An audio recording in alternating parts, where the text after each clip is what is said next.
أكاديمي أحمد حسين. أحمد، بعد ما شفنا وجهة نظر الجمهور وهذيل جمهورك، احترم رايهم بالعكس. شنو ردك؟ احترم راي الجمهور واقدر كل شيء، بس انتم ما جبتوا لي واحد يمدحني، كلهم ذامين فيني زين. اختاروا واحد زين بس يمدحني زين. لا، لك جمهور. لا، انت لك جمهور، لك زين. كل اللي حاطينهم طابين فيني. لا لك جمهور. لا واحترم رايهم بالعكس. لا، بس لا ما عندي اوضح لك شيء. النقطة. احنا يعني سوينا استفتاء كامل وناس وايد يحبونك وايد، بس احنا خذينا السلبيات. بس انا احترم شنو رايهم. ردك؟ شنو تعليقك؟ هل في شيء اثارك مثلا؟ اي في شيء يضايقني شوي، بس شنو؟ انا احترم رايي قلت لك اول شيء بالعكس، انا ما ازعل من هالشغله.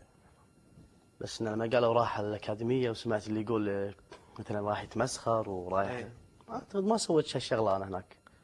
منو كان له فضل عليك بستار اكاديمي بعد الله سبحانه وتعالى؟ اخوي علي. اخوك علي؟ اي نعم. هو اللي دزك؟ هو اللي وقف وياي. دكتور يعقوب الخبيزي، طبعا احنا نمسي عليه بالخير ونقول له يعطيك العافيه. شنو علاقتك فيه؟ صديق واخوي الكبير وتلميذ واستاذي هو. هل هو كان مقتنع فيك؟ من اي ناحيه يعني؟ ان انت تصلح انت كصوت؟ وضح. المفروض شوي عليه يعني. اي بالعكس، هو اللي قال لي صوتك حلو قدم. يعني هو شجعك؟ اي شجعني. زين، ايش رايك فيه؟ اكيد يعجز اللسان عن التعبير عنه. دكتور استاذ كبير. زين، احنا خلينا نشوف هو ايش قال عنك، لان احنا سوينا معاه لقاء في نفس البرنامج. خلينا نشوف. يلا خلينا نشوف. برنامج عجيب غريب صراحه. لا مقابله وايد غريبه. صعبة. أحمد حسين، شوف أحمد يعني شايف أنا أنه لا يصلح أنه يغني. لا يصلح أنه يغني.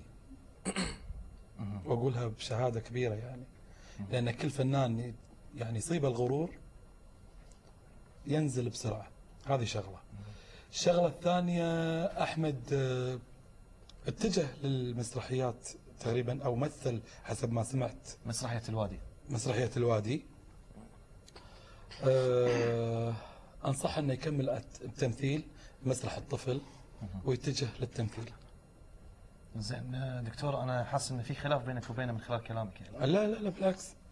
أحمد يعني أنا يعني من محبين والد طبعا حسين جاسم الفنان الغدير، وبالعكس وفي اتصال احنا كان بيننا سابق وكذا، لكن للأسف لما شفت الغرور والكبرياء من هالفنان صراحة أنا شايف إنه لا يصلح يعني. زين دكتور، هو الفنان أحمد حسين متى أصابه الغرور بالضبط؟ من بعد طبعا البرنامج. من بعد البرنامج. أيوه. زين، يعني حسب معلومات إن في تعاون بينكم.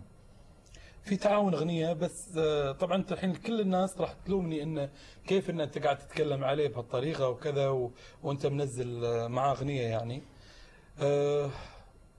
انا ودي احتفظ بهالسؤال لنفسي، لكن يعني تدري والد انا يعني في اعتبار كبير لوالد احمد حسين جاسم، طبعا الفنان الغدير، واصدقائنا كثير وفي وسايط كانت وفي كذا، فحاولنا ان نمشي الاغنيه هذه، وللاسف انها طبعا كانت من فتره طويله، بس يلا معلش ما تتكلم.